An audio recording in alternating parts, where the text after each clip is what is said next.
Hello students, तो आज हम लोग स्टार्ट करने जा रहे हैं इलेक्ट्रिक चार्जेस एंड फील्ड का लेक्चर नंबर 13, जिसमें हम लोग इलेक्ट्रिक फ्लक्स के बारे में पढ़ेंगे। तो चलिए स्टार्ट करते हैं।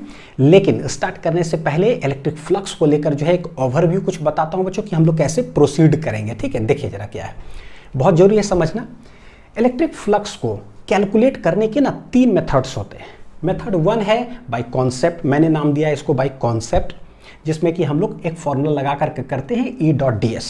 ठीक है, सब सीखेंगे अभी कि कैसे ई डॉट डी एस होता है, क्या है, सब है ना, सब कुछ ए टू जेड। तो ये है बाय कॉन्सेप्ट, सबसे इंपॉर्टेंट जड़ ये। मेथड 2 है बाय सॉलिड एंगल कॉन्सेप्ट। ये जो आप देख रहे हो ये ना ओमेगा लिखा हो, ये सॉलिड एंगल है कि फ्लक्स क्या होता है, तो क्यू ओमेगा बटे 4 पाई एप्सिलॉन नॉट, हाँ क्या होता है सब सीखेंगे। मेथड 3 है बाय गॉस थ्योरम, ये है कि क्यू एनक्लोज्ड कितना है बटे एप्सिलॉन नॉट, ये भी फ्लक्स, यानी एक पॉइंट चार्ज हो और उसके कारण बोले ना फ्लक्स निकालो, तो 3 रास्ते से, चाहे ऐसे निकालो, चाहे ऐसे निकालो, चाहे ऐसे निकालो, आंसर सब तरफ से आएगा सेम। तो भाई हम क्या करें और कैसे पढ़ना चाहिए वो देखता हूँ बच्चों, बताता हूँ। देखो ये जो बाई कॉन्सेप्ट है ना, ये है जड़, यहीं से ये निकलता है और यहीं से ये डेराइव होता है। ठीक है, हमारे सिलेबस के अकॉर्डिंगली क्या है कि ये बाई कॉन्सेप्ट हमें ये पढ़ना है, यानी आज जो हम लोग पढ़ रहे हैं लेक्चर नंबर 13 आज हम लोग पढ़ रहे हैं, तो ये हो गया। ठीक है, और इसके बाद जो है हमारा गॉस थ्योरम आता है, यानी कि इसके बाद हम लोग ये पढ़ना चाहिए। तो सर ये क्या है भाई, है ना, होता क्या है बच्चों, देखो कि चाहे एनसीईआरटी बुक अगर देखोगे ना, तो सॉलिड एंगल के बारे में हल्का सा सिर्फ ओवरव्यू और हल्का सा जिक्र किया हुआ, लेकिन अगर उसको छोड़कर किसी और भी बुक अगर आप देखते हो, चाहे एच सी वर्मा देखो, या चाहे आप सेनगेज का देख लो, चाहे डीसी पांडे देख लो, अरिहंत, कोई भी बच्चों, हाँ, या आपके पास कोई अगर स्टडी मटेरियल हो कोई इंस्टीट्यूट का, तो उसमें देखोगे कि इलेक्ट्रिक फ्लक्स जो है ना पूरा सॉलिड एंगल से निकाला हुआ है ना। अब क्या है कि बिना सॉलिड एंगल के ये पढ़े हुए मेथड को अगर हम लोग ये पूरा मेथड जो भी मैं पढ़ाऊंगा इसको और वो अगर सब पढ़ ले ये दोनों, तो जो सवाल इधर से बना सकते हैं ना वो सारे सवाल हम लोग इधर और इधर से बना सकते हैं, कोई दिक्कत नहीं है। तो क्या कोई जरूरी है इसको पढ़ना, सब सारे बुक्स में दिया हुआ रहता है, करे क्या। तो बच्चों देखो मैं क्या करने वाला हूँ वो बताता हूँ। हम ये तो पढ़ेंगे, ये तो पढ़ेंगे, तो हमारा लेक्चर्स जो है ना कैसे चलेगा वो मैं बता देता हूँ। लेक्चर 13 में ये पढ़ रहे, ये एक लेक्चर में कंप्लीट नहीं होगा बच्चों, कुछ रिजल्ट्स है जो कि लेक्चर 14 भी यही होगा, और उसके बाद जो है ना लेक्चर नंबर 15 हम लोग ये करेंगे। ठीक है, गॉस थ्योरम जो सिलेबस है वैसे चलेंगे, लेकिन सिंस सारे मटेरियल्स में मैंने बोला और सभी स्टैंडर्ड बुक्स में रहता है इस पर बेस्ड, तो मैं आप लोग के लिए क्या करने वाला हूँ, सॉलिड एंगल कॉन्सेप्ट क्या होता है और इससे हम लोग इलेक्ट्रिक फ्लक्स कैसे कैलकुलेट करते हैं, ये पूरा एक डेडिकेटेड लेक्चर लाने वाला हूँ। यानी लेक्चर 13 आएगा, 14 आएगा, जिससे ये पूरा मेथड 1 कॉन्सेप्ट हो क्लियर हो गया ये वाला। उसके बाद मैं ये रिकॉर्ड कर दूंगा आप लोग के लिए। ठीक है, एक डेडिकेटेड लेक्चर, लेकिन इस लेक्चर सीक्वेंस में नहीं रहेगा, प्लेलिस्ट में क्लास 12 फिजिक्स एक्स्ट्रा कॉन्सेप्ट में वो लेक्चर आपका रहेगा। ठीक है, चाहे वो 1 घंटा का और 1.5 घंटा को जितना भी हमें लगे, सारे स्टैंडर्ड जो भी सवाल इधर करेंगे ना और इधर उधर से वो इसके अंदर मैं इंक्लूड करके डाल दूंगा। लेकिन वो रहेगा उसका टॉपिक ही electric flux calculation bye solid angle concept, ताकि कोई भी बुक्स अगर आप रीड करते हो तो आपको समझ में आना चाहिए कि भैया ये क्या दे के रखा है, सॉलिड एंगल कॉन्सेप्ट है ना। और अगर ना पढ़े तो हो जाएगा फिर फिजिक्स आधा अधूरा, पता चला बुक्स रीड करें कुछ समझे में नहीं आ रहा, तो वो काम हम नहीं करेंगे, आधा अधूरा नहीं पढ़ेंगे बच्चों, हम पूरा फिजिक्स पढ़ने जा रहे हैं। ठीक है, तो इस तरह से करेंगे। उम्मीद है कि एक ओवरव्यू मिल गया अच्छे से। चलिए देखते हैं। ठीक है, चलिए, तो जब गॉस थ्योरम पढ़ेंगे ना वहां पर मैं बोलूंगा by concept by Gauss theorem, by concept by Gauss theorem. देखोगे कि बाय कॉन्सेप्ट से एक इक्वेशन आता है, बाय गॉस थ्योरम से दूसरा इक्वेशन, दोनों फ्लक्स ही है। इक्वेशन 1 इक्वेशन 2 खाट खाट खाट सारा डेरिवेशंस धन धना करके होते चला जाएगा। Lecture 13 lecture 14 lecture 13 lecture 14। ठीक, चलिए देखते हैं। तो सबसे पहले कि what is area and area vector. Area क्या होता है भाई, तो मान लो कि हमारे पास एक रेक्टेंगल है जिसका लेंथ है L, ब्रेड्थ है B। तो अगर एरिया ऑफ रेक्टेंगल अगर बोले तो हमको पता है लेंथ इनटू ब्रेड्थ होगा, बहुत सिंपल, एकदम सिंपल सा। तो भाई ये जो आया इसमें तो सिर्फ मैग्नीट्यूड आया है कि कितना लेंथ है कितना ब्रेड्थ है, मल्टीप्लाई किया, ठीक है, आ गया। तो ये जो बतलाता है वो हमें क्या बतलाता है, वो बतलाता है मैग्नीट्यूड। क्या एरिया का कोई डायरेक्शन हो सकता है क्या, लगता है कि इस एरिया, ठीक है एरिया है, सरफेस है, तो इसका कोई डायरेक्शन होगा, बिल्कुल होता है बच्चों। ठीक है, उसी पर बेस्ड जो है ना एक आया टॉपिक हमारे लिए एरिया वेक्टर। भाई किधर होता है डायरेक्शन, क्या हमने कभी पढ़ा है, क्या पढ़ा है क्लास 11th फिजिक्स के अंदर, और वो है वेक्टर्स के अंदर। तो देखो एरिया कॉन्सेप्ट फ्रॉम वेक्टर से कैसे आता है। लेट एक पैरेललोग्राम हमारे पास है, दोस्त जो उसका एडजेसेंट साइड से represented by two vectors, vector a and vector b. हमें पता है कि एरिया ऑफ पैरेललोग्राम कैसे निकलता है, कैसे निकलता है, याद करो क्लास 11 फिजिक्स वेक्टर्स। ए क्रॉस बी का अगर मैग्नीट्यूड निकाल दें, this gives the area of the parallelogram. लेकिन वो जो देगा वो क्या देगा, मैग्नीट्यूड देगा, ठीक है। या इसको आप बी क्रॉस ए भी अगर कर लेते, ठीक है, और उसका मैग्नीट्यूड निकाल दो, वो भी क्या देगा, एरिया ऑफ पैरेललोग्राम दे देगा पूरा, कि कितना जगह ये छाप रहा है। इसी के अंदर देखें कि ए क्रॉस बी यानी कि तो क्रॉस प्रोडक्ट है यार, क्रॉस प्रोडक्ट तो वेक्टर क्वांटिटी होता है।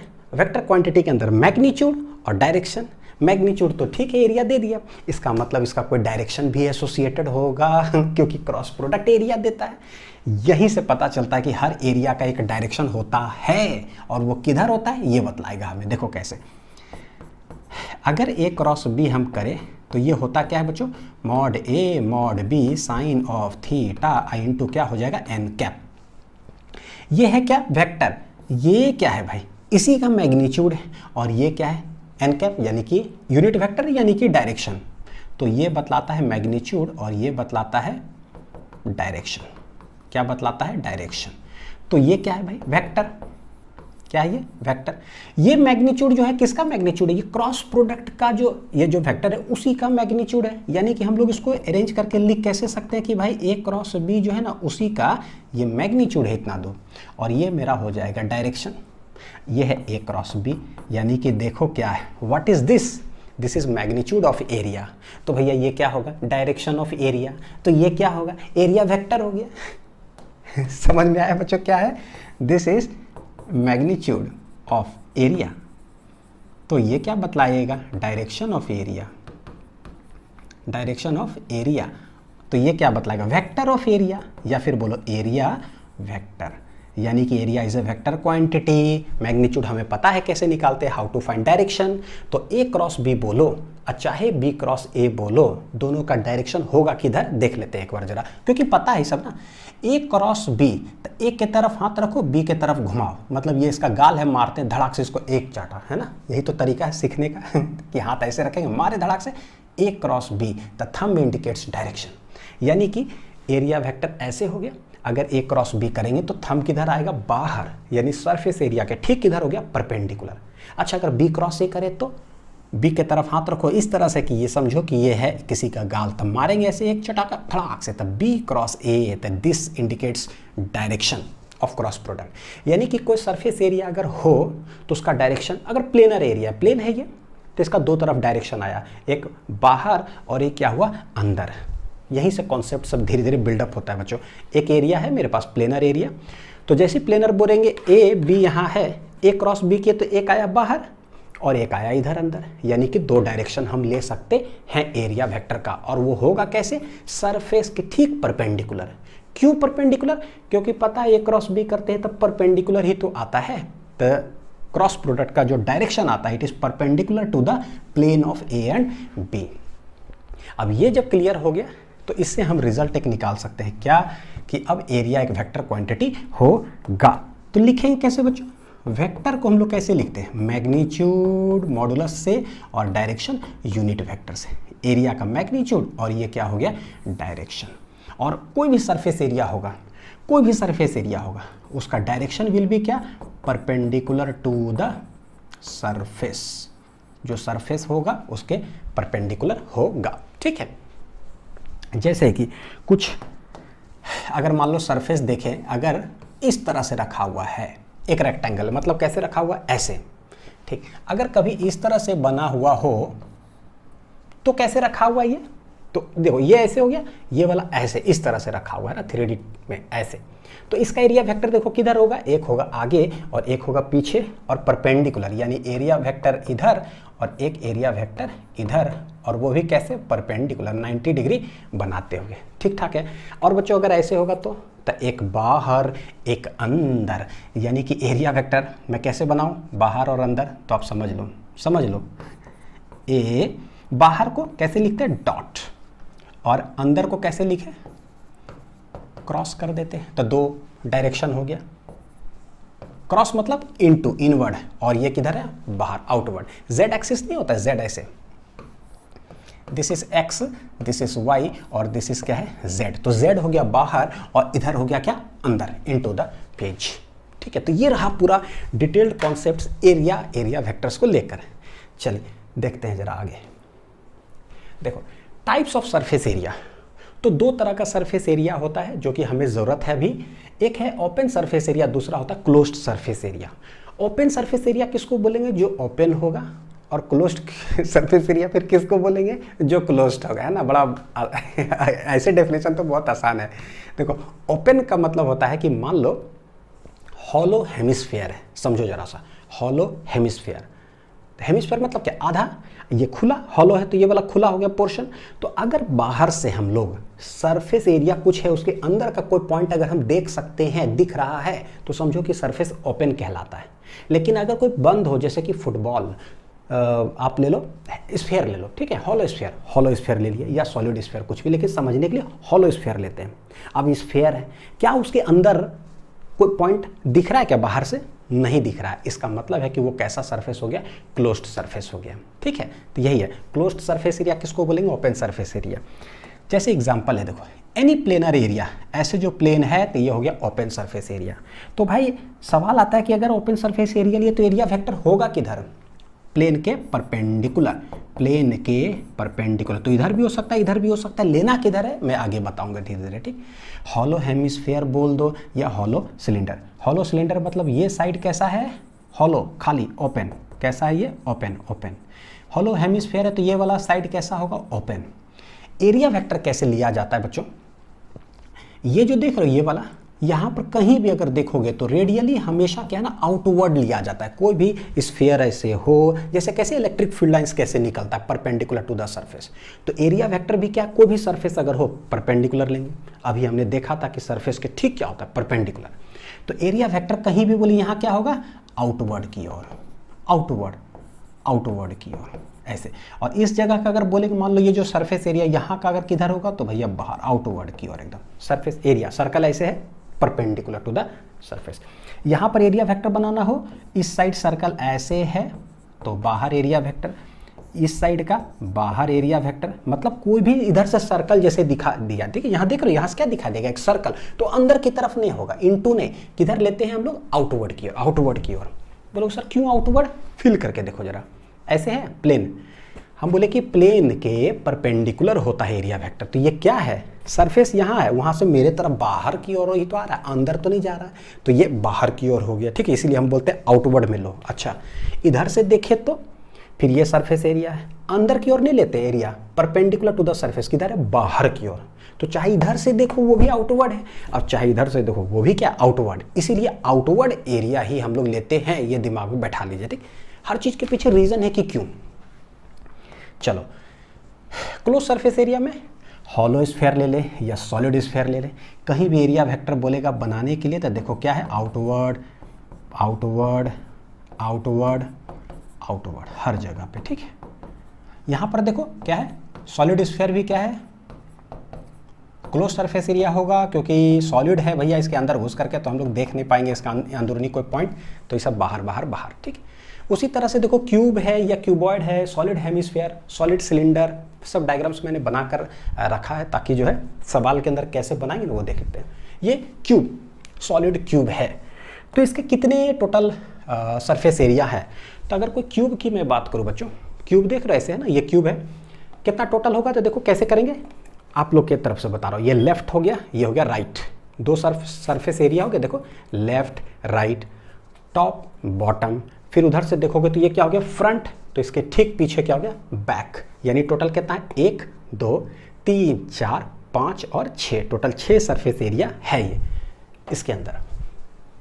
तो कैसे लेंगे, देखो 1 2 3 4, तो ये हो गया टॉप बॉटम लेफ्ट राइट। तो एक कौन सा, एक हो जाएगा फ्रंट और एक हो जाएगा बैक। टोटल एरिया वेक्टर कैसे, इधर का बाहर परपेंडिकुलर, इधर का बाहर परपेंडिकुलर, इधर का नीचे परपेंडिकुलर, इधर का ऊपर परपेंडिकुलर। कोई भी सरफेस एरिया देखो वहाँ से आउटवर्ड परपेंडिकुलर, और बाहर का इधर और अंदर का आउटवर्ड उधर। ठीक, उसी तरह से सिमेट्री यहाँ यहाँ यहाँ यहाँ, एरिया वेक्टर। यहाँ पर बिल्कुल एकदम उसी तरह से हो गया, यहाँ एरिया वेक्टर ऐसे, यहाँ बाहर बाहर बाहर, मतलब ऐसे लगना चाहिए कि सेंटर अगर हो कोई स्फीयर वगैरह तो यहाँ से रेडियली आउटवर्ड आ रहा हो, तो एरिया वेक्टर का डायरेक्शन।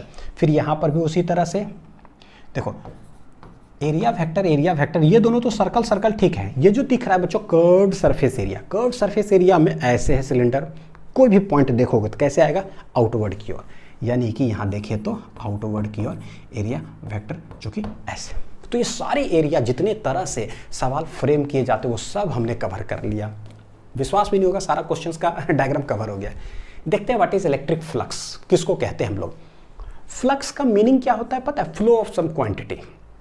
कुछ भी चीज अगर फ्लो कर रहा हो तो हम लोग उसको फ्लक्स बोलते हैं। अब सवाल है कि क्या फ्लो कर रहा है, तो क्लास 11th के अंदर हम लोग पढ़े थे mass flux, volume flux, energy flux क्या था, तो वहाँ पर रेट के रेस्पेक्ट में डिफाइंड होता है। चलो वो सब तो जब आएगा बच्चों बाद की बात करेंगे, हम लोग पढ़ते हैं इलेक्ट्रिक फ्लक्स क्या है भाई। तो ये जो फ्लक्स है डिफाइंड होता है इन टर्म्स ऑफ नंबर। क्या चीज में डिफाइंड होता है, इन टर्म्स ऑफ नंबर्स में, कि it is defined as the number of electric lines of force passing normally through a surface area. दो इंपॉर्टेंट चीजें, एक तो नंबर्स के रूप में डिफाइंड होता है और दूसरा कैसे, कितना number of electric lines pass करेगा किसी भी सरफेस एरिया से नॉर्मली, नॉर्मली मतलब परपेंडिकुलरली। ठीक है, जरा देखते हैं। मान लो कि कोई सरफेस एरिया मैंने ऐसे बना दिया, इसका कोई सरफेस एरिया है, लेट इट बी ए। अब बोलते हैं इसे कितना number of electric field lines pass करेगा, उसी को हम लोग इलेक्ट्रिक फ्लक्स बोलेंगे। तो हम लोग जानते हैं इलेक्ट्रिक फील्ड लाइंस के बारे में पूरा डिटेल्ड कॉन्सेप्ट। मान लो कि यहाँ से कितना फ्लक्स तो छोड़ दो, कितना फील्ड लाइंस पास कर रहा है, 3। इसका मतलब फ्लक्स जो हो जाएगा बच्चों क्या हो जाएगा, 3। एकदम as simple as that. Flux को डिनोट हम लोग करते हैं पता है कैसे, फाई ऐसे करके सर्कल बना के स्ट्रेट बनाना है, ठीक है, टेढ़ा नहीं, टेढ़ा का मीनिंग कुछ और हो जाएगा इस चैप्टर में, याद रखिएगा, ठीक है। तो स्ट्रेट ऐसे सफिक्स ये लगा तो दिस इज इलेक्ट्रिक फ्लक्स, और सिंपल सा अगर फाई लिख दिया तो वो भी क्या है, फ्लक्स।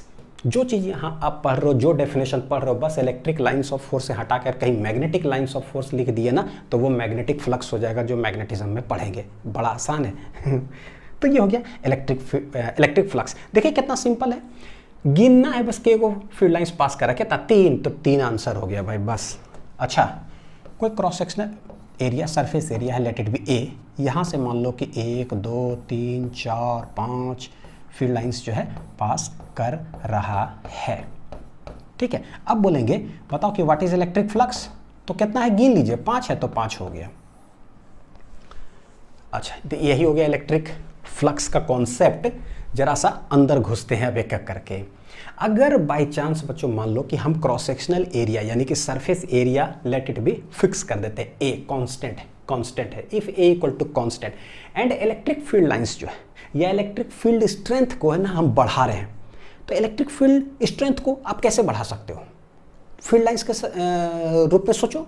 अगर फील्ड लाइंस ज़्यादा दूर दूर है इसका मतलब कि कम स्ट्रेंथ है, अगर नज़दीक है, डेंसर है, तो समझो स्ट्रेंथ क्या है, ज़्यादा। तो हम कह रहे हैं क्या, इलेक्ट्रिक फील्ड स्ट्रेंथ बढ़ाओ का मतलब क्या हुआ कि मान लीजिए यहाँ पर हम बोलते हैं कि 1 2 और लेट इट बी 3 ही यहाँ पर फील्ड लाइंस है, ठीक है।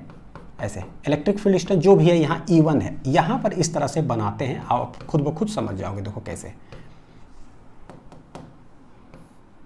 2 3 4 5 6 इस तरह से हमने बनाया।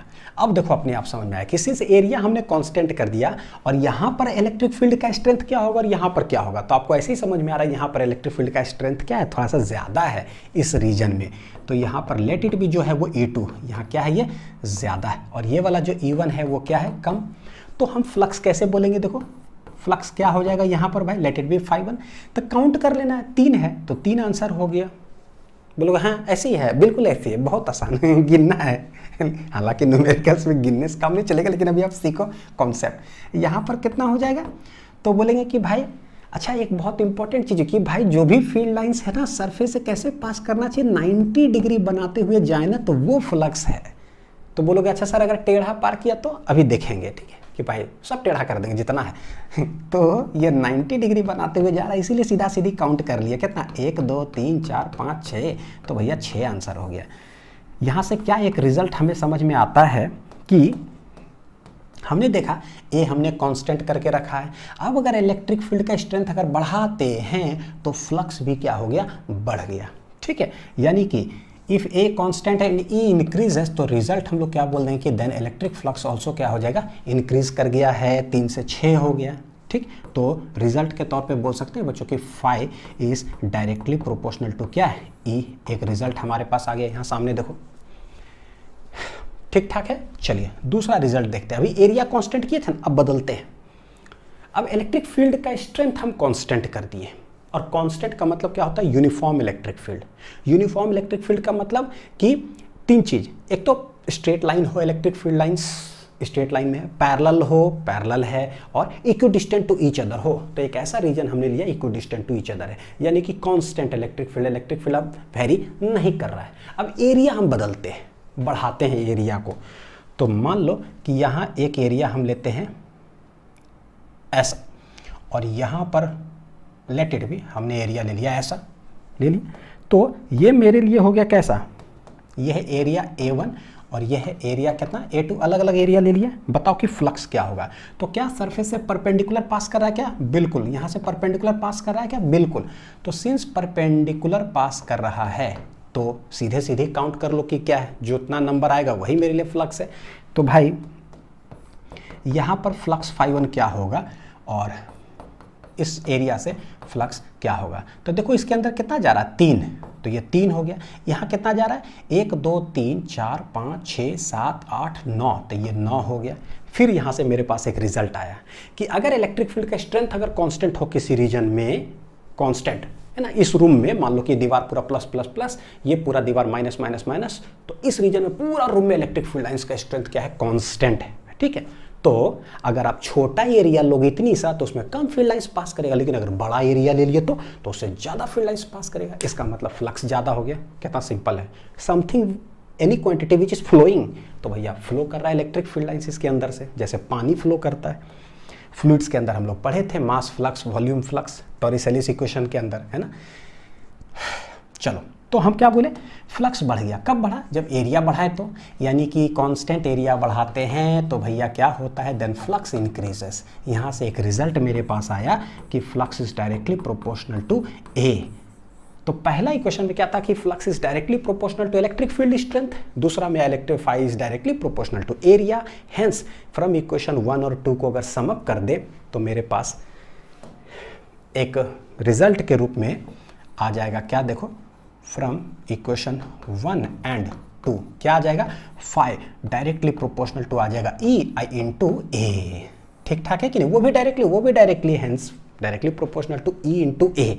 यानी फ्लक्स डिपेंड करेगा एक्चुअली बस 2 और 2 पैरामीटर पे, एक इलेक्ट्रिक फील्ड का स्ट्रेंथ क्या है वो देख लो, और एरिया ऑफ क्रॉस सेक्शन क्या है, वो दोनों से कितना इलेक्ट्रिक फील्ड लाइंस पास कर रहा है, कितना क्रॉस सेक्शनल एरिया से परपेंडिकुलरली, तो उसको हम लोग फ्लक्स कहते हैं। ठीक है, यहाँ तो ये हुआ। अच्छा सर, परपेंडिकुलरली नहीं पास करेगा तो नेक्स्ट स्लाइड नहीं पास करेगा तो देखते पूरे टेढ़ा कर देते हैं।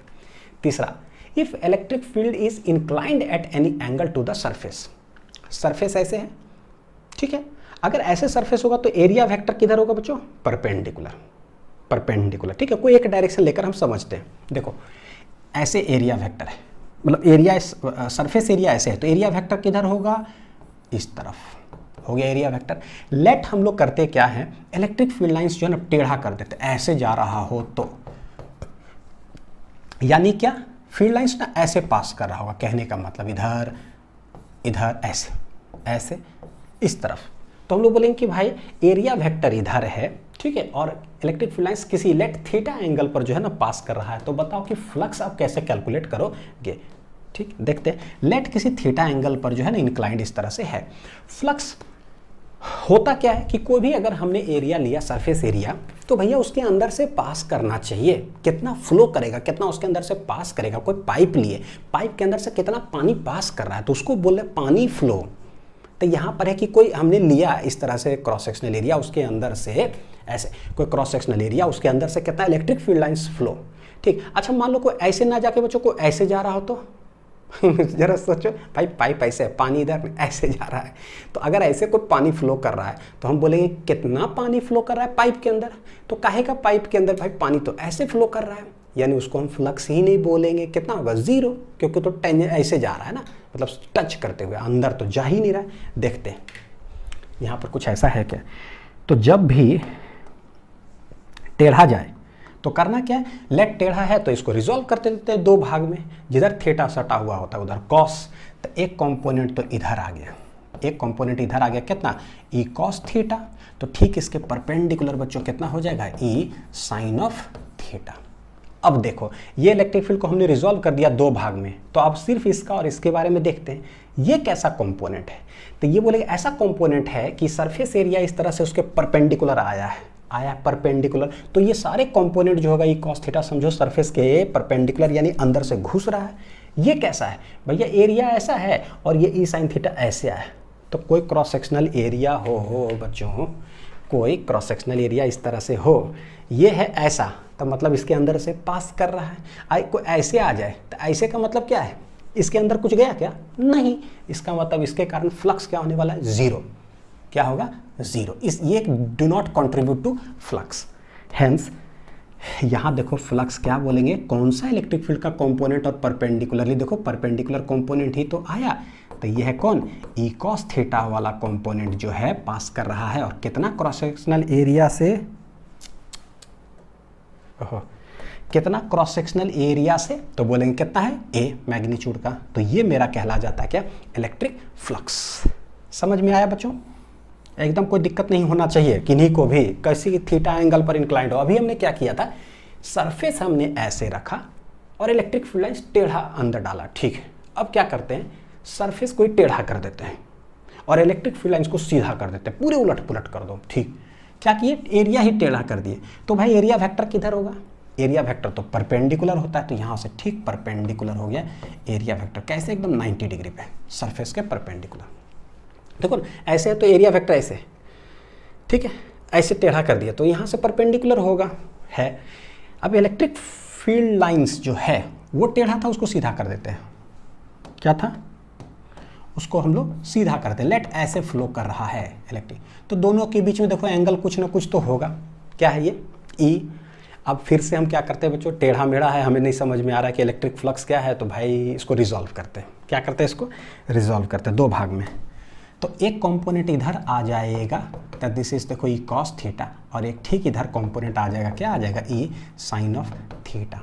ये जो ई साइन थीटा है सरफेस के पैरेलल है, ऐसे सरफेस है और इधर ही है, तो भैया ये इसके अंदर तो नहीं जा रहा है, यानी कि this will not contribute to flux. कौन है जो इसके अंदर घुस रहा है? तो सिंस इसको 2 कंपोनेंट में जब तोड़ दिए, ये तो है नहीं, तो सिर्फ यही है जो अंदर पास कर रहा है।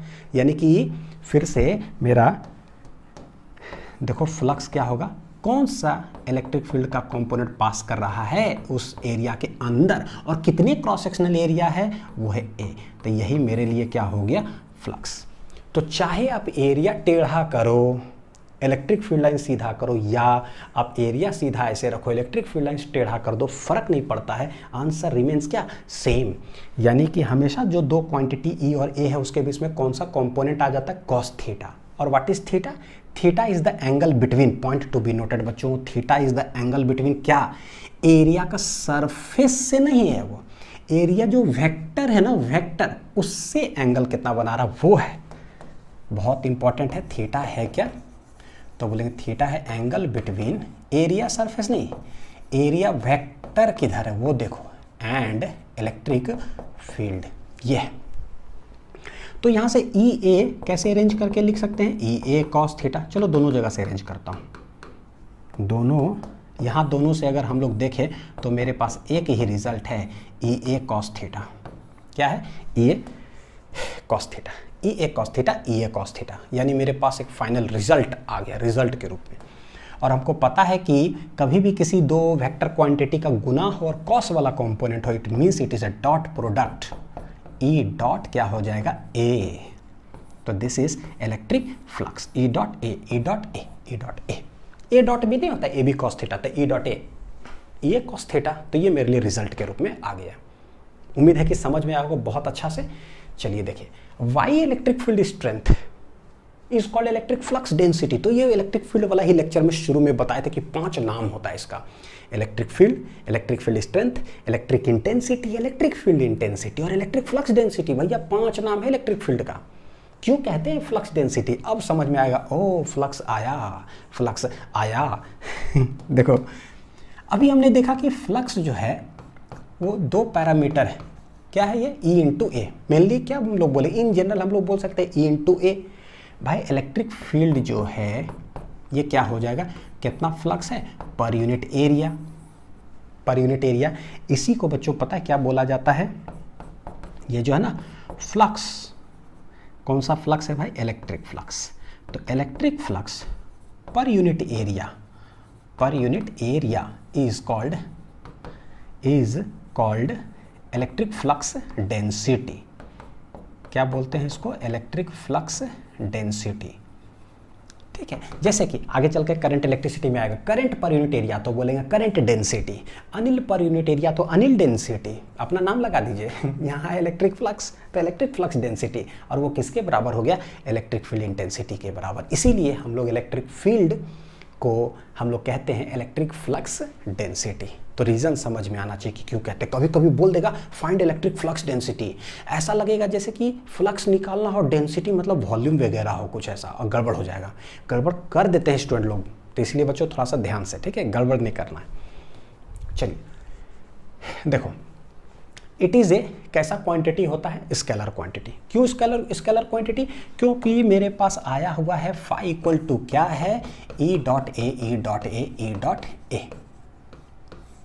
ठीक है, ये फ्लक्स कहाँ से है? Dot product of 2 quantity. और कभी भी कोई 2 वेक्टर क्वांटिटी का डॉट प्रोडक्ट अगर होता है, उसके रिजल्ट से अगर आता है, तो ये क्वांटिटी कैसा है? Scalar quantity. कंफ्यूज या फिर गलत कॉन्सेप्ट दिमाग के अंदर बच्चों ऐसा मत रखिएगा कि जैसे स्केलर क्वांटिटी बोलते हैं ना, तो हम लोग बोलते हैं क्या? एक quantity which has only magnitude and no direction. ये रटंती विद्या के लिए ठीक है, यह आधा कॉन्सेप्ट है कि only magnitude no direction. Only magnitude का मतलब तो सिर्फ पॉजिटिव होना चाहिए। क्या स्केलर क्वांटिटी जो होता है सिर्फ पॉजिटिव होता है? ऐसा नहीं है। वर्क में हम लोग पढ़े, वर्क डन कैसा है? स्केलर क्वांटिटी, लेकिन पॉजिटिव नेगेटिव जीरो भी होता है। पावर कैसा है? स्केलर क्वांटिटी, लेकिन क्या है? पॉजिटिव नेगेटिव जीरो होता है, तीनों होता है। क्यों? क्योंकि सारे चीज़ जो है ना डॉट प्रोडक्ट से आता है। तो स्केलर क्वांटिटी का बेसिकली 2 मीनिंग, एक तो मैग्नीट्यूड हो और डायरेक्शन ना हो, ये भी ठीक है, और दूसरा लेकिन उसके साथ जो है ना, ये भी बहुत जरूरी है कि जो डॉट प्रोडक्ट्स के रिजल्ट से आता है वो पॉजिटिव नेगेटिव जीरो तीनों हो सकता है। तो उसको हम लोग बोलते हैं इलेक्ट्रिक फ्लक्स यहाँ पर, ठीक है, which is scalar quantity can be positive negative and zero. मैं बताऊंगा कि कैसे पॉजिटिव नेगेटिव होगा। ऐसा यूनिट कैसे निकालोगे भाई? तो बोले since phi equal to E dot A, तो इलेक्ट्रिक फील्ड का जो है मेरे पास फॉर्मूला होता है force per unit charge I into है एरिया।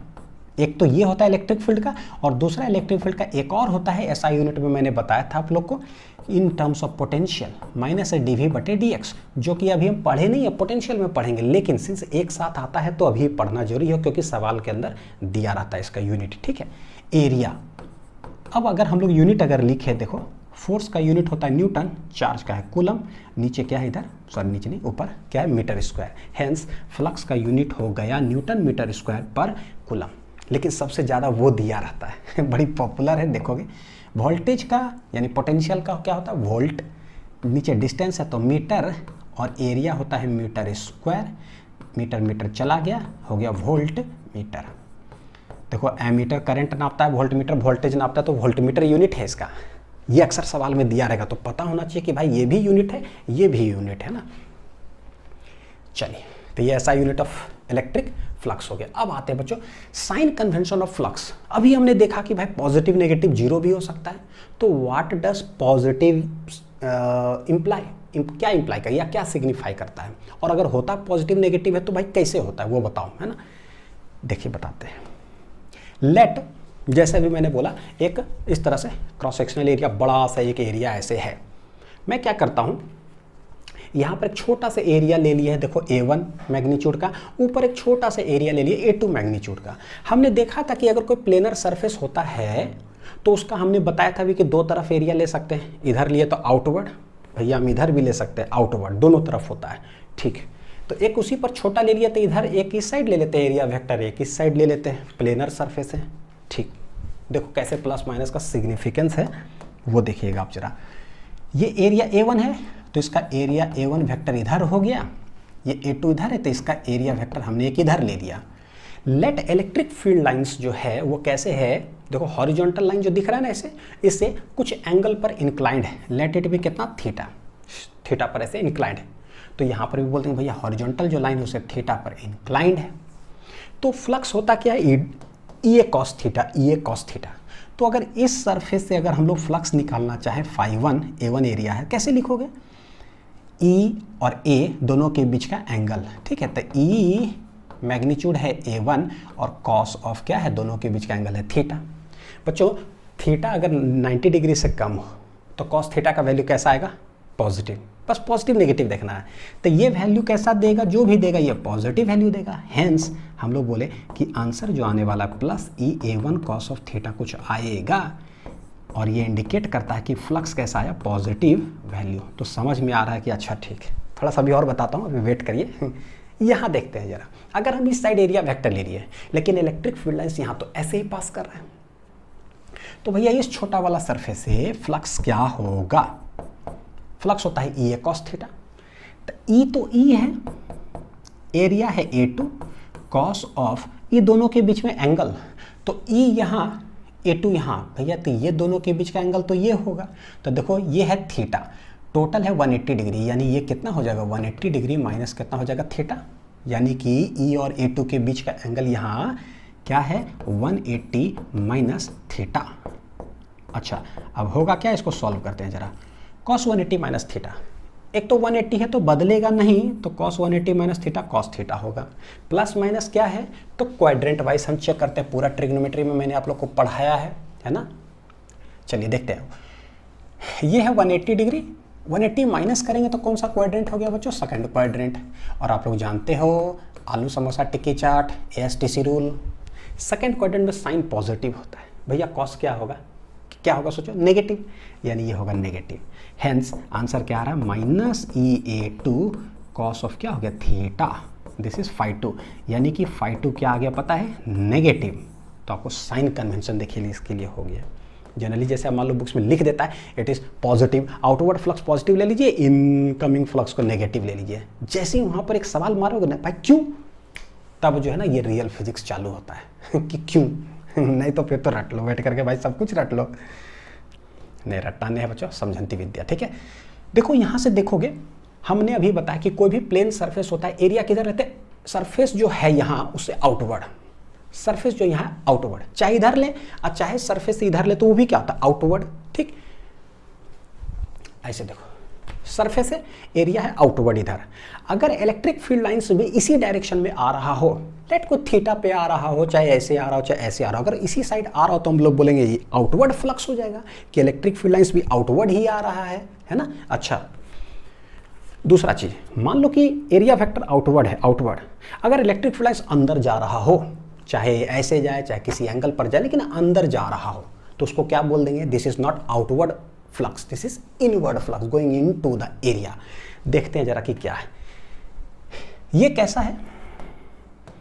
तो एरिया बच्चों कैसा है, देखो जरा देखो, मच्छर हटो हटो हटो हटो, हाँ पढ़ने दो अभी फिजिक्स। हाँ देखो एरिया किधर है, देखो एरिया आउटवर्ड, और इलेक्ट्रिक फील्ड लाइंस भी किधर आ रहा है, इसी डायरेक्शन में आ रहा है। यानी यहाँ से हमें पता चला कि कैसा होगा बच्चों, आउटवर्ड फ्लक्स होगा।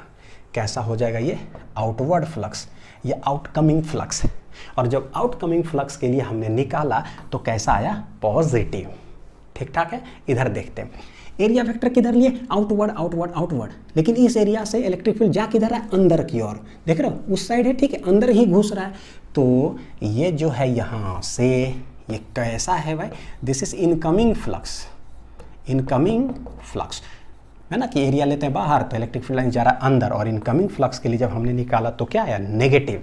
तो यहाँ से एक साइन कन्वेंशन बन गया कि कभी भी, मतलब कभी भी क्या, direct outward flux is taken as positive और incoming flux is taken as negative. ठीक है, एक समझ में आ गया। अब मान लो बच्चों कि कभी भी कोई स्फीयर बना हुआ ऐसे बाहर निकल रहा हो चारों तरफ, ऐसे मान लो, तो ये कैसा बोलोगे, दिस इज आउटकमिंग फ्लक्स, ठीक है। अच्छा मान लो अगर ऐसे हो, ये जैसे कैसे पॉजिटिव चार्ज से फील्ड लाइंस निकलता है, नेगेटिव चार्ज पर ऐसे आता है, तो ये कैसा है, इनकमिंग फ्लक्स। तो अगर आउटकमिंग फ्लक्स है तो फाई हो गया पॉजिटिव, और इनकमिंग है, अंदर घुस रहा है, तो this will be taken as क्या हो जाएगा, नेगेटिव। तो ये साइन कन्वेंशन हो गया है, ठीक है। तो इसको आप नोट डाउन कर लिया, outward flux positive, incoming flux taken as negative. चलिए देखते हैं सवाल बना करके एक एक करके, ठीक। Find electric flux through the given area. कोई सरफेस एरिया दिया हो, बड़ी मस्त, बस रखते जाएंगे दन दन दन, बिना कुछ कैलकुलेट किए धड़ाक से आंसर। देखिए सरफेस एरिया ऐसे रखा हुआ है, electric field E naught I cap दे के रखा है। ई नॉट मतलब क्या, मैग्नीट्यूड कांस्टेंट, और डायरेक्शन भी ऐसे, तो डायरेक्शन भी कांस्टेंट, यानी कि यूनिफॉर्म इलेक्ट्रिक फील्ड है, ठीक है। चलो सरफेस एरिया ऐसे और इलेक्ट्रिक फील्ड लाइन से ऐसे, तो भैया क्या इसके अंदर से कुछ घुसा क्या, नहीं। जब कुछ नहीं घुसा तो फ्लक्स क्या होगा, जीरो, यानी सॉल्व करने की जरूरत ही नहीं है। दिस इज फर्स्ट मेथड, कुछ मत करिए, ठीक। सेकेंड मेथड, फ्लक्स होता क्या है भाई, होता है ई डॉट ए, ठीक है। ई क्या है वेक्टर में, तो बोलेंगे ई नॉट, और आई कैप है तो वेक्टर को हमने लिख दिया मैग्नीट्यूड डायरेक्शन वाइज में। एरिया क्या, तो अगर ऐसे रखा हुआ है तो इसका एरिया वेक्टर किधर होगा, बड़ी पॉइंट, यहीं से धीरे धीरे चीज समझते जाना है बच्चों, ठीक। देखो कोई भी देख लो एक्स वाई जेड बना हुआ है, अगर कोई भी एरिया वेक्टर को अगर हमने ऐसे रखा तो इसका डायरेक्शन जो है दो होगा। एक तो आउटवर्ड अगर ऐसे लेंगे तो ये जेड एक्सिस में आएगा, तो प्लस के कैप बोलो, भैया अंदर भी तो होगा एरिया वेक्टर, अंदर भी तो होगा, ऐसे तो माइनस के कैप भी। तो अक्सर क्या करते हैं बच्चों, अक्सर क्या हम लोग एक ही चीज करते हैं, हमेशा वी टेक आउटवर्ड, हमेशा वी टेक आउटवर्ड एरिया देते हैं। तो जरा सोचो एक्स वाई जेड में, एक्स वाई जेड में, एक्स वाई जेड में, जब कितना सारा चीज होता है ना बताने के लिए कि मैं क्या बताऊँ यार, एक्स वाई, एक्स वाई में ऐसे हमने रख दिया प्लेन, देखो एक्स वाई में ऐसे, this is X, this is Y, ठीक। तो इसका आउटवर्ड क्या लेंगे, तो जेड एक्सिस। तो ऑलवेज जो है ना पॉजिटिव डायरेक्शन को हम लोग ट्रीट करते हैं क्या, देखो आउटवर्ड की ओर, नहीं देखो जरा ऐसे, this is X, this is Y, this is Z.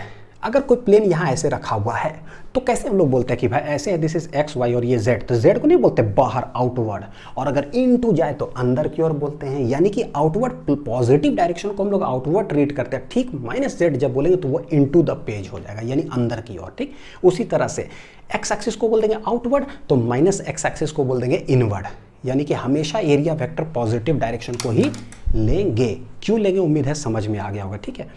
चलो तो इसका एरिया वेक्टर किधर होगा भाई, ऐसे रखा हुआ है तो बाहर की ओर होगा, तो एरिया वेक्टर जो हो जाएगा, मैग्नीट्यूड है कितना ए, डायरेक्शन क्या हो जाएगा प्लस के कैप, क्योंकि ऐसे रखा हुआ है ना, तो बाहर की ओर होगा, यानी कि ए और के कैप। वाह अनिल कुमार क्या बात है। तो आई डॉट के बच्चों क्या होगा, तो भैया ये दोनों तो मल्टीप्लाई हो गया, देखो डॉट प्रोडक्ट में क्या होता है, ये दोनों मल्टीप्लाई हो गया ई नॉट ए, लेकिन आई डॉट के अगर करेंगे तो आंसर क्या आने वाला है, आई के। कोई भी अदर दो यूनिट वेक्टर्स हो आपस में परपेंडिकुलर है, दोनों के बीच का एंगल कितना है 90 डिग्री, तो ए डॉट बी क्या हो जाएगा, ए बी कॉस 90 स्वाहा, dot product of two perpendicular vector is क्या, जीरो, हेंस आंसर क्या हो जाएगा, जीरो। तो उम्मीद है कि समझ में आया होगा, ठीक है। चलो तीसरा मेथड समझाता हूं, फ्लक्स क्या, तो सिंपल सा डॉट प्रोडक्ट हटा करके ये मेरे पास आ गया है कितना, ई ए कॉस थीटा, जानते हैं क्या आता है, E A cos theta, E A cos theta, what is this, this is magnitude, what is this, आदत डाल लीजिए, बड़ी यूज करेंगे इसका। ये क्या लिखते हैं, जब ये कॉस थीटा लिखते हैं तो ये मैग्नीट्यूड होता है, ये भी मैग्नीट्यूड होता है, और वो दोनों इलेक्ट्रिक फील्ड किधर है, एरिया वेक्टर किधर है, वो दोनों के बीच का बस एंगल लिख दो, आंसर, ठीक है। चलिए लिखते हैं जरा, देखो ई का मैग्नीट्यूड बताओ कितना है, ई नॉट, बस हो गया मैग्नीट्यूड। एरिया वेक्टर का मैग्नीट्यूड बताओ कितना है, कितना है ए, लिख दिए ए हो गया। Cos of theta, cos of, तो देख लो इलेक्ट्रिक फील्ड है ऐसे और एरिया वेक्टर इसका किधर होगा, बाहर, तो भैया दोनों के बीच का एंगल कितना है 90 डिग्री, यानी कि कॉस 90, और कॉस 90 कितना होता है, ओम नमः जय स्वाहा। तो आप चाहे फर्स्ट मेथड, सेकंड मेथड या थर्ड मेथड, भाई जैसे सवाल बनाना है ना वैसे बनाओ, ठीक है। हम किसी का भी कभी भी यूज़ कर लेंगे, जनरली इसका देख लेते हैं। चलो दूसरा चीज़, अब कैसे है, एरिया वेक्टर ऐसे नहीं रखा हुआ, ऐसे नहीं, कैसे, ऐसे रखा हुआ है।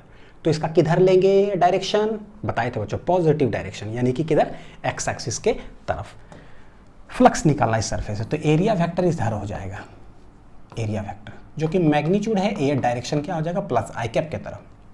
इलेक्ट्रिक फील्ड की तरह उधर ही है, तो हम सीधा फ्लक्स कैसे बोले, ई ए कॉस थीटा। अब देखो लिख लेते हैं, ई A cos of theta. Magnitude बताओ ई का, ई नॉट, ए का मैग्नीट्यूड बताओ ए, और कॉस ऑफ ये भी इधर, ये भी इधर, हेंस आंसर इज नहीं, थीटा कितना हो गया, 0 डिग्री, दोनों सेम डायरेक्शन हो गया। तो आंसर आ गया कितना, ई नॉट ए। तो ऐसे है ना, एक सवाल में 3 मेथड देखे, अब दन। चलिए नेक्स्ट सवाल देखते हैं। अब दिया है, वाह ये सवाल तो मत पूछो, हर एग्जाम में आया बच्चों, चाहे नीट ले लो, जेईई मेंस ले लो, 19, 20, 21 नॉन स्टॉप 2-3 साल में, कभी ये दोनों उठा करके, कभी ऐसे उठा, कभी तीनों उठा के, बहुत बार पूछा है। क्या है, find electric flux through the given area के द्वारा निकालना electric lying in X Y plane. X Y plane में कोई चीज लाई करे का मतलब क्या होता है भाई, देखो आ जाओ, ठीक है, ऐसे रहो भाई, थोड़ा लाल पीला हरा ब्लू दिखाई दे, ठीक है, ऐसे। This is X, this is Y, this is Z. कभी भी कोई एरिया अगर प्लेनर एरिया, ठीक है, एरिया हमारे पास एक स्क्वायर दिया हुआ है, स्क्वायर प्लेन है ऑफ साइड ए, कोई बात नहीं, अभी हम सर्कल ले लेते हैं ऐसे, ये है x, दिस इज y, ये है x, दिस इज y। अगर एक्स वाई प्लेन में बच्चों ऐसे रखा हुआ रहेगा तो इसका एरिया वेक्टर किधर होगा, सोचो, इसके ठीक परपेंडिकुलर किधर होगा, बाहर की ओर, पॉजिटिव वाला क्या हो जाएगा, z। यानी एक्स वाई में अगर कोई एरिया है तो उसका वेक्टर का जो डायरेक्शन होगा किधर आ जाएगा, z एक्सिस के तरफ। राइमिंग मैच करिए, एक्स वाई प्लेन में है तो आंसर मतलब एरिया वेक्टर का डायरेक्शन किधर आता है, z एक्सिस में। अच्छा ठीक है, एक्स वाई हो गया। अब बोलता हूँ वाई जेड में रखा हुआ है, वाई जेड में हमने रख दिया, तो अब इसका एरिया वेक्टर किधर होगा, पॉजिटिव उधर है, एक्स उधर, माइनस एक्स लेना, पॉजिटिव एक्स डायरेक्शन, तो इसका पॉजिटिव एक्स डायरेक्शन किधर हो जाएगा, उधर। यानी कि अगर वाई जेड में प्लेन में अगर रखा हुआ हो कोई प्लेन तो इसका एरिया वेक्टर किधर हो जाएगा, एक्स एक्सिस के तरफ। राइमिंग मैच कर रहे हो, वाई जेड में है तो एरिया वेक्टर एक्स एक्सिस, अच्छा एक्स वाई में है तो जेड एक्सिस, तो भैया अगर x और z में होगा तो आंसर y नहीं होगा क्या, एक्स जेड ऐसे एक्स जेड देखो, एक्स जेड ऐसे फ्लैट, एरिया वेक्टर किधर होगा, z एक्सिस के तरफ। ठीक ठाक है, चलो कोई बात, एक एक करके देखते हैं। सबसे पहला कि एरिया एक स्क्वायर प्लेन है, तो बोलेंगे भाई एरिया ऑफ स्क्वायर जो होता है बच्चों क्या होता है, साइड का स्क्वायर, यानी ए का स्क्वायर हो जाएगा। तो मैग्नीट्यूड तो ये ठीक है, डायरेक्शन किधर होगा देखते हैं। तो हमें फ्लक्स निकालना through the X Y plane में, तो फ्लक्स जो भी होगा करना क्या है, E डॉट ए, ठीक है। इलेक्ट्रिक फील्ड क्या दे के रखा, देखो 2/5 E not I cap, 3/5 E not J cap, इतना E नॉट के कैप। ये तो कैसा है भाई, कांस्टेंट है ना, सब क्या है कांस्टेंट, वेरिएबल इसमें नहीं है। तो अभी फिलहाल देखो क्या है, जो भी E दे के रखा है लिख दो आराम से, 2/5 E not I cap plus, थोड़ा नीचे लिखना पड़ेगा, पहले मैथमेटिकली समझाता हूँ फिर। ई क्या दे के रखा है देखो, 2/5 E not I cap plus 3/5 E not J cap plus 4/5 E not. मतलब इतना जो लिख रहा हूँ इतना समय फिर जिंदगी में कभी नहीं लगना चाहिए, आज के बाद कभी नहीं लगना चाहिए। डॉट एरिया वेक्टर किधर होगा, तो एक्स वाई प्लेन में है तो जेड के तरफ, जेड के तरफ का मतलब क्या हो गया, एरिया मैग्नीट्यूड ये हो गया, डायरेक्शन किधर, जेड, जेड मतलब क्या हो जाएगा, प्लस के कैप हो जाएगा, है ना। एक्स वाई प्लेन में रहे तो प्लस के कैप की तरफ एरिया वेक्टर। ठीक, अब सोचो डॉट प्रोडक्ट करना है, तो भाई जहां दो अलग अलग आया यूनिट वेक्टर तो उसका तो डॉट पर खत्म, आई डॉट के स्वाहा, जे डॉट के स्वाहा, लेकिन के डॉट के यानी सिर्फ ये दोनों मल्टीप्लाई कर दो। तो आंसर कितना आने वाला बच्चों, देखो 4/5 E नॉट और कितना आ जाएगा, ए स्क्वायर। तो ये हो गया फ्लक्स थ्रू द क्या है, X Y plane. Dot product तो पता है कैसे निकालते हैं, सीधे कोएफिशिएंट जो दिख रहा हो उसको क्या करो, मल्टीप्लाई कर दो। ठीक, तो कितना देखो मस्त हो गया, एक्स वाई प्लेन में है, एक्स वाई प्लेन में है, एरिया वेक्टर के कैप के तरफ आया तो भैया सिर्फ के से गुना कर दो, बड़ा बढ़िया, सिर्फ के से गुना किया, आंसर खटाक से। ठीक, अच्छा एक और चीज बताता हूं बच्चों, देखो ऐसे है एरिया वेक्टर रखा हुआ, समझो जरा, समझो, फिजिक्स जो है ना समझंती विद्या बड़ी मज़ेदार है। ये एक्स वाई प्लेन है हमारा, रह तो जाओ ऐसे भाई, हाँ, ओहो भाई हो नहीं रहा है, ठीक है, ऐसे, ठीक, एक्स वाई प्लेन में है। इलेक्ट्रिक फील्ड किधर है देखना जरा, 2/5 ई नॉट आई कैप, यानी एक इलेक्ट्रिक फील्ड का कंपोनेंट आई कैप के तरफ है। तो सोचो जरा, जो इलेक्ट्रिक फील्ड का कंपोनेंट आई कैप के तरफ है, क्या वो इसके अंदर घुस रहा है क्या? नहीं, इसके सरफेस से टच करते हुए जा रहा है, यानी इसके वजह से तो फ्लक्स होगा ही नहीं। ठीक, जे कैप वाला कंपोनेंट, तो इलेक्ट्रिक फील्ड जो जे कैप की तरफ होगा यानी वाई एक्सिस की तरफ, वो भी तो इसको टच करके ही ऊपर जा रहा है, यानी ये भी अंदर नहीं घुस रहा है, इसकी वजह से भी फ्लक्स नहीं हुआ। इसको देखो जरा, के कैप क्या है? ऐसे, वो पता चला कि हाँ भैया सरफेस के परपेंडिकुलरली अंदर घुसते हुए आ रहा है, तो फ्लक्स तो सिर्फ इसी की वजह से होगा। यानी अगर कोई प्लेन एक्स वाई में रखा हुआ है तो इलेक्ट्रिक फील्ड एक्स और वाई कंपोनेंट इसके अंदर से नहीं घुसता है। कौन घुसेगा? के कैप वाला। कौन घुसेगा बच्चों? के कैप वाला। तो भाई बहुत आसान हो गया हमारे लिए आगे सॉल्व करना। चलिए अब देखते हैं जरा B part, flux through Y Z plane. कौन सा? Y Z. तो अब समझ में आ गया, वाई जेड में वाई और जेड वाला नहीं घुसेगा, ये वाला घुसेगा। खत्म। ठीक है, तो मैं डायरेक्ट अब बच्चों लिख सकता हूँ क्योंकि मैंने देखो समझा दिया। ठीक, कि ऐसे आप मैथमेटिकली कर लो, इतना डॉट इतना, तो वाई जेड में है तो एरिया वेक्टर किधर होगा? आई कैप की तरफ। इसके लिए एरिया वेक्टर जो है किधर होगा? ए स्क्वायर, लेकिन किधर? वाई जेड, तो भैया प्लस आई कैप के तरफ होगा। किधर होगा? प्लस आई कैप के तरफ। ठीक है, जैसे एक्स वाई तो जेड के तरफ था, वाई जेड तो इतना के तरफ, तो डायरेक्ट हम लिख सकते हैं क्या बच्चों? देखो जरा, आई कैप के तरफ है तो सिर्फ आई कैप गुना होगा, है ना, मल्टीप्लाई करोगे तो जे और के साथ क्या हो गया? खत्म। यानी कि 2/5 आंसर हो जाएगा 2/5 ई नॉट, और क्या हो जाएगा? A square. उम्मीद है कि समझ में आ गया होगा।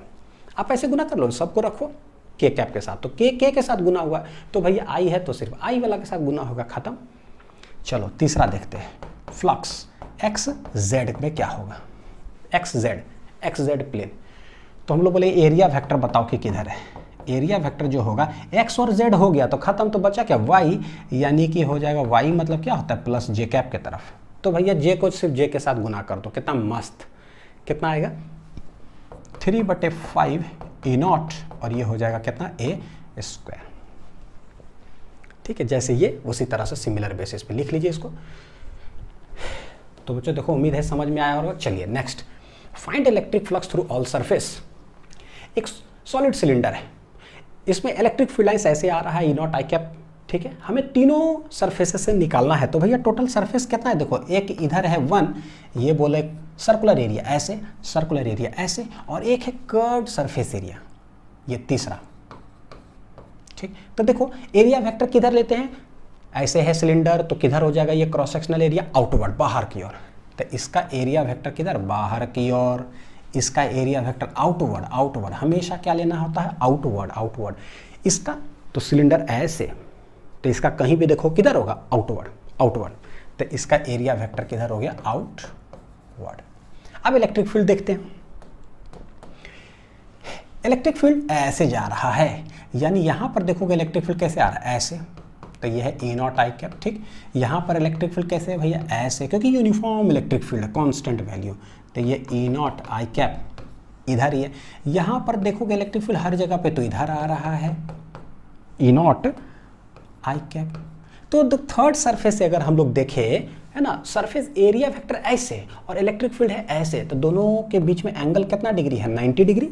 यानी कि अगर इलेक्ट्रिक फील्ड हो ऐसे, कोई सिलेंडर इस तरह से, इलेक्ट्रिक फील्ड हो ऐसे, तो भैया ऐसे तो नहीं ही पास करेगा ना परपेंडिकुलर, तो क्या बोल देंगे? 0, यानी इस सरफेस से नो पास। ठीक, अच्छा, हमेशा बच्चों देखो ना, ये बहुत बार आता है कि इलेक्ट्रिक फील्ड और एरिया वेक्टर दोनों सेम डायरेक्शन में, और एक बार क्या होता है, एक इधर तो एक इधर। यहाँ पर देखोगे थीटा कितना डिग्री है? 180 डिग्री, और यहाँ दोनों सेम डायरेक्शन में, तो थीटा क्या है? 0। इसके लिए एक बहुत जबरदस्त चीज बताता हूं, देखो, अगर इलेक्ट्रिक फील्ड और एरिया वेक्टर दोनों सेम डायरेक्शन में हो, थीटा हो 0, तो हम क्या करें? बहुत बार यूज़ होता है ना, इसीलिए। और अगर इलेक्ट्रिक फील्ड हो इधर और एरिया वेक्टर हो ठीक इसके ऑपोजिट, थीटा हो कितना डिग्री, 180 डिग्री, तो हम क्या करें, है ना, तुरंत तुरंत बताना। जैसे what is your name, my name is Anil Kumar, ये दोनों के बीच में कोई गैप ही नहीं होना चाहिए सवाल और जवाब में, बस वैसी। Same direction opposite direction.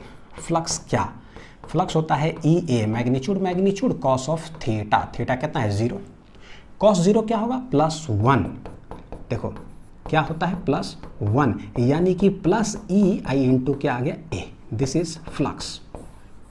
यानी अगर सेम डायरेक्शन में हो ना तो धड़ाक से जो भी मैग्नीट्यूड है दोनों को लिख करके प्लस कर दो, क्योंकि सेम डायरेक्शन प्लस ई है, कुछ फॉर्मूला लगाने की कोई ऐसा कुछ जरूरत ही नहीं है, सीधे यही करो प्लस ई। अच्छा अगर अपोजिट डायरेक्शन हो तो बोलेंगे ये हो जाएगा ई ए कॉस 180, और कॉस 180 भाई कितना होता है ना, पूरा याद करवाए हुए हैं आप लोग को, कितना होता है -1। बाई चांस भूल जाओ तो अच्छी बात है, खुशी मनाना कि भूल गए, क्योंकि अगर भूल जाओगे ना तो मेरा ग्राफिकल टेक्निक देख लोगे, और ग्राफिकल टेक्निक देख लोगे तो जिंदगी भर कभी नहीं भूलोगे, कितना अच्छा बात है ना ताकि पता है कि 9 का 9, 9 दूनी 18, तो 180 डिग्री पर ग्राफ चल गया नीचे, नीचे मतलब क्या होता है -1। भाई रटंती विद्या भूल सकता है ना इंसान, लहर ऐसे कैसे कोई भूल सकता है कि कोई समुद्र में लहर कैसे आता है, बस लहर टेक्निक से जो है ना सब याद कर लो, जिंदगी भर के लिए याद हो जाएगा। तो अगर कभी भूल गए ना ये सब कि यार मैं भूल जाता हूँ, तो खुशी मनाना, अच्छा हुआ भूल गए, आज के बाद नहीं भूलेंगे तो माइनस कितना हो गया फ्लक्स, ट्रिग्नोमेट्री में पढ़ा है, बेसिक मैथमेटिक्स और फिजिक्स, हाँ ठीक। तो क्या हो गया माइनस ही है, यानी ऑपोजिट डायरेक्शन तो माइनस कर दो, सेम डायरेक्शन तो प्लस कर दो। वाह, इसको लिख लीजिए और सिर्फ ये से गुना कर दो। देखते हैं जरा, पहला जो सरफेस अगर φ1 है इस साइड, तो बोले देखो इलेक्ट्रिक फील्ड इधर, ये इधर, यानी -E, लिख दो डायरेक्ट -EA, ठीक, -E। इलेक्ट्रिक फील्ड का मैग्नीट्यूड कितना है, E0 है, और एरिया का मैग्नीट्यूड क्या होगा, तो बोले देखो सर्कल ही तो है, रेडियस है r, यानी कितना हो जाएगा πr², तो ये हो जाएगा πr², तो दिस इज φ1, क्या हो जाएगा φ1, ठीक। उसी तरह से बच्चों अगर हम φ2 निकालें इस सरफेस से तो कितना होगा, दोनों सेम डायरेक्शन में है, तो भैया +E है, क्या हो जाएगा +E है, प्लस E है E0 और एरिया है वही सेम है πr², तो ये हो गया। और कभी भी अगर 90 डिग्री दिखाई दे तो कसम से कुछ मत लिखो, EA cos 90 कहानी खत्म, 0 है ना, हैबिट डेवलप कर लेंगे। EA फॉर्मूला लिखे, EA cos ऑफ क्या है 90 डिग्री है दोनों के बीच एंगल, तो क्या हो गया स्वाहा। अब देखो यहाँ पर बोलेगा find the flux through all surfaces, तो हमने निकाल लिया, लेकिन अगर बोले ना find the flux, net flux through this cylinder, क्या होगा, तो नेट फ्लक्स या total flux through this cylinder, तो टोटल अगर जब निकालेंगे तो बड़ा एक अच्छा रिजल्ट आता है हमारे सामने बच्चों। फाइ टोटल जो होगा वो होगा क्या, तो सिंस फ्लक्स जो है ना एक स्केलर क्वांटिटी है, और स्केलर क्वांटिटी को हम लोग कैसे ऐड करते हैं, स्केलर एडिशन है। चार्ज कैसे स्केलर होता है, तो +2 माइक्रोकूलम -3 माइक्रोकूलम, तो भैया सीधे प्लस और माइनस जैसे अलजेब्रिक एडिशन कर दो, तो ये वाला भी क्या है, कहीं कोई प्लस होता है, कोई माइनस, कोई 0, तो सबको ऐड कर दो, सिंपल स्केलर एडिशन। जो फ्लक्स आया है 3 सरफेस टोटल है, तो ये हो जाएगा φ1 + φ2 + φ3।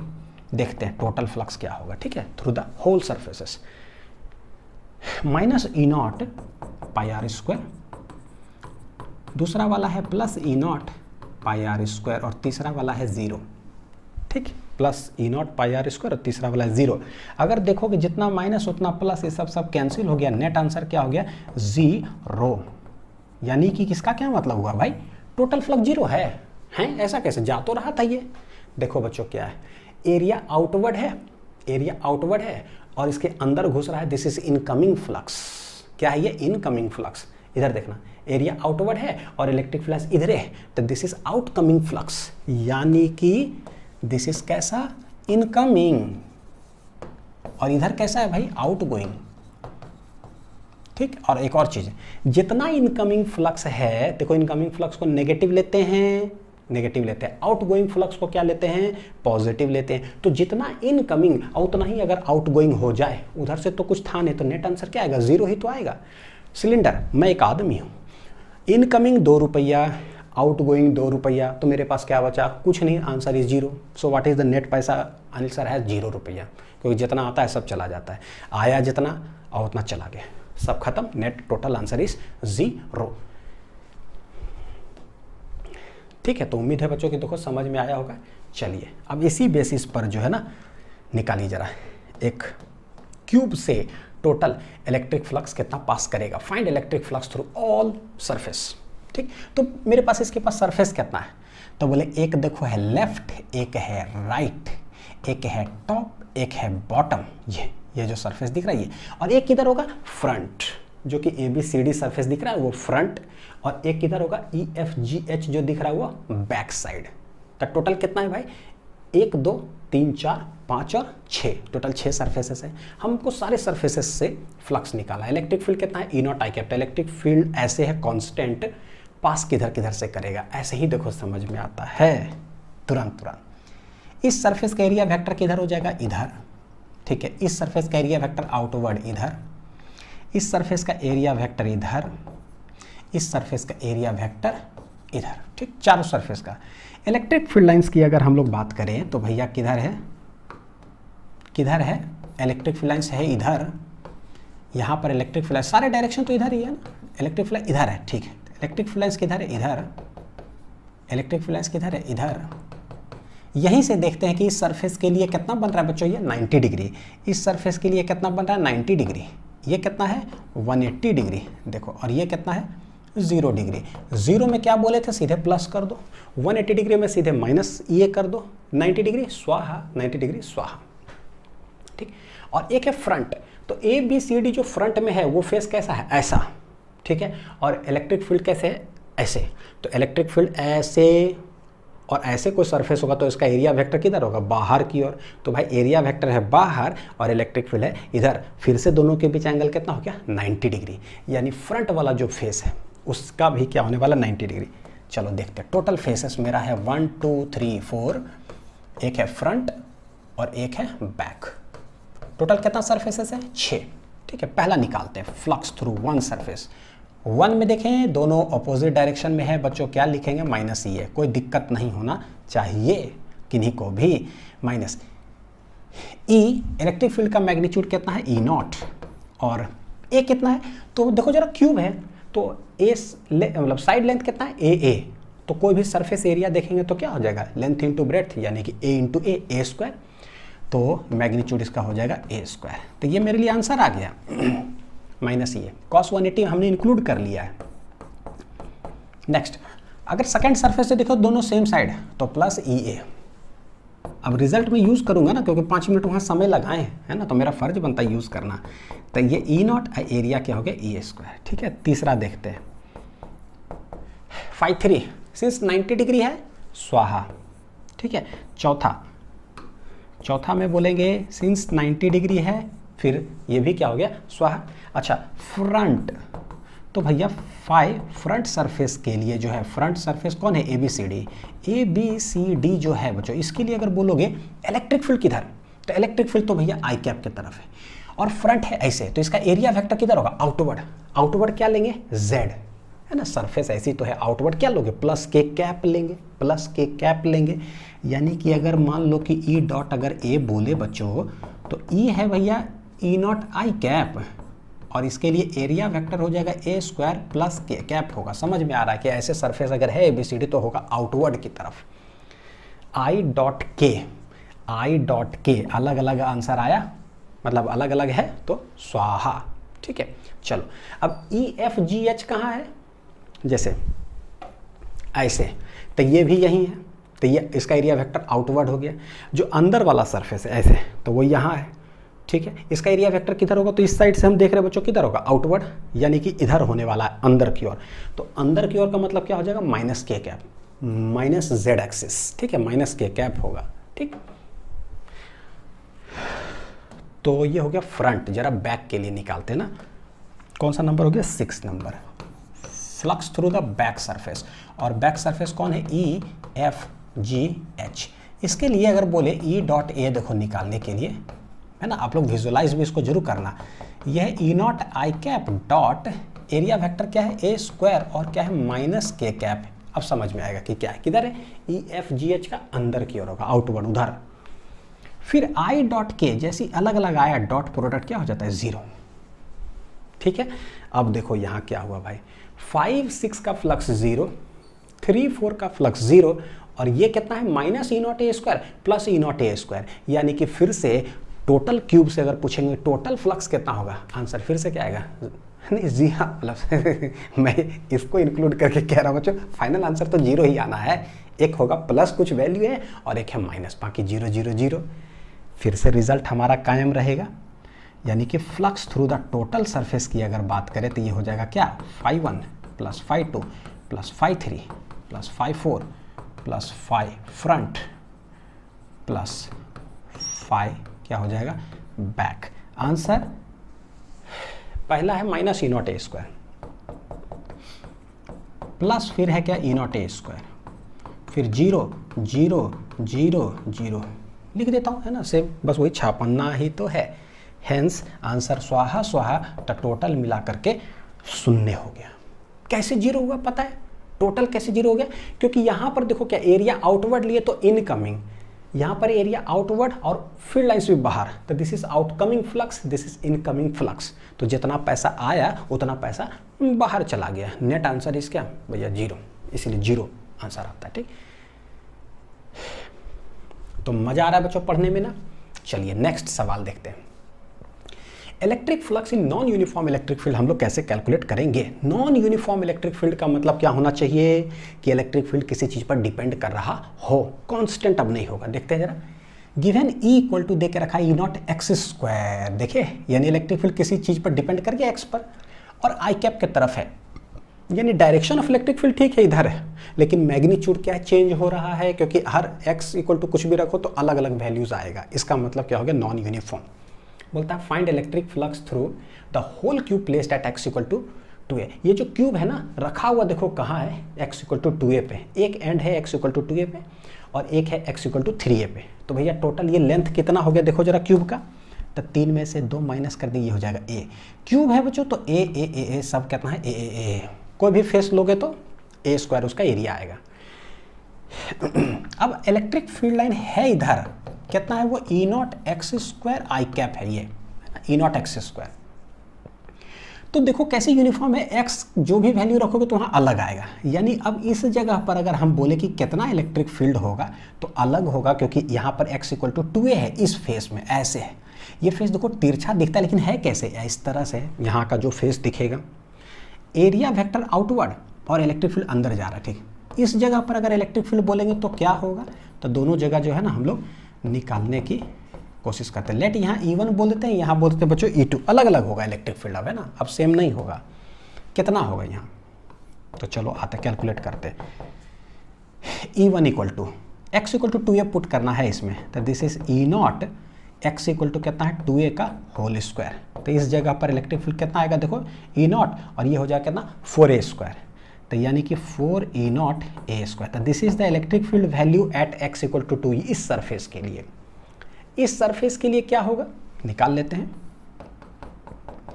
E2 equal to E0 x square. x कितना है यहाँ पर, ये है 3a पर, तो दिस इज 3a का होल स्क्वायर। देखो कितना आएगा 3 3 9, यानी कि 9E0 a square. This is electric field at this point.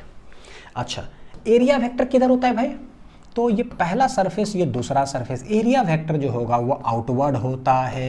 Area vector outward होता है, हमें ये पता चला कि ये थीटा 0 डिग्री हो गया, और यहाँ पर देखो इलेक्ट्रिक फील्ड इधर, इलेक्ट्रिक फील्ड इधर, एरिया इधर, थीटा कितना डिग्री है 180, और जब 180 होता है तो माइनस ई ए कर देते हैं, जब सेम डायरेक्शन में होता है तो प्लस ई ए कर देते हैं।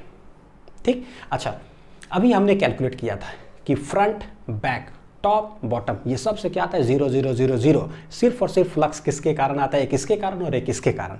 एक होता है इनकमिंग फ्लक्स, एक होता है आउटगोइंग फ्लक्स, यानी एक प्लस और एक माइनस आने वाला है। ठीक, तो नेट फ्लक्स ठीक है पहले निकालते हैं। Find electric flux through the whole cube हमसे बोला है, सबसे पहले यहाँ निकालते हैं flux through the first face. तो ये समझ में बच्चों आ गया कि सिर्फ इसी फेस और इसी फेस से होगा, बाकी सबसे 0। तो निकालते हैं फ्लक्स थ्रू वन सरफेस, क्या होगा 180 है तो माइनस ई ए, ठीक ठाक है, माइनस ई, माइनस ई जो है ना वो है E1 आई इंटू होगा ए।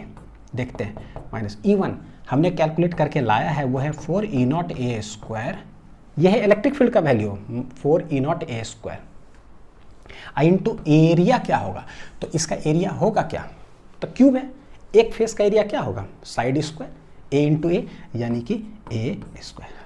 देखो हम ई ए कॉस थीटा जो है ना, ऑलरेडी कॉस थीटा 180 सब लिख करके डायरेक्ट रिजल्ट लिखे बच्चों माइनस ई ए, यानी कितना आंसर आना चाहिए -4 E naught A square A to the power 4, this is 5 1। चलो दूसरा सरफेस से देखते हैं 5 2 से कितना आएगा। तो ये है दोनों सेम डायरेक्शन, तो होगा भाई प्लस ई ए। चलो अलग वैल्यू है तो प्लस ई टू ए है ना, जो भी ए टू, ई टू है कितना है 9 E naught A square I into area, area कितना हो जाएगा ए स्क्वायर, हैंस आंसर आ रहा है plus 9 E naught A to the power बच्चों क्या है 4, दिस इज क्या हो गया 5 2। तो 5 2 है प्लस 9 ई नॉट, 5 1 मेरा आया है -4 इतना। So what is the net या what is the total flux through the whole cube, तो करेंगे क्या, सिंपल एडिशन कर देंगे। तो 5 total through the whole cube, ये हो जाएगा सिंपल, जोड़ दो 5 1 प्लस 5 2, अभी हमने देखा था सब जोड़ दिए थे। Since non uniform electric field है भैया तो जीरो नहीं होगा, कुछ अलग अलग होगा। ये है -4 E naught A to the power 4 और वो है plus 9 E naught A to the power 4। देखो क्या आ जाएगा बच्चों, 9 में से 4 चला गया, कितना आ जाएगा 5 E naught A to the power क्या हो गया 4, this is the total flux through the whole surface. ठीक है, this is the total flux through the whole surface. तो यहाँ पर बच्चों ये लेक्चर हम लोग का कंप्लीट होता है कि उम्मीद है कि अच्छे से समझ में आया होगा कि कैसे जो है यूनिफॉर्म इलेक्ट्रिक फील्ड हो, नॉन यूनिफॉर्म इलेक्ट्रिक फील्ड हो और सारे वेरिएशंस ऑफ सवाल कैसे सॉल्व करते हैं, तो बहुत अच्छे से समझे हम लोग। इसका जो अगला लेक्चर होगा वो बहुत इंपॉर्टेंट है, बाय कॉन्सेप्ट मेथड से ही जो है कुछ स्टैंडर्ड डेरिवेशन और उस पर बेस्ड कुछ स्टैंडर्ड न्यूमेरिकल्स हम लोग सॉल्व करेंगे, जिससे कि आप देखोगे जो सॉलिड एंगल के कॉन्सेप्ट से सवाल बनता है वही सब सवाल हम लोग बाय कॉन्सेप्ट से ही यानी ई डॉट डी एस जो पढ़ रहे हैं इसी को एक्सटेंड करके वो सब सारे सवाल जो हम लोग बना लेंगे। ठीक है, तो चाहे आप सॉलिड कॉन्सेप्ट से पढ़ो, चाहे अगला लेक्चर जो हम डिराइव करने जा रहे हैं उससे पढ़ो, आंसर सब तरफ से आएगा। ठीक है, चलिए अच्छे से पढ़ाई करते रहिए बच्चों, थैंक यू।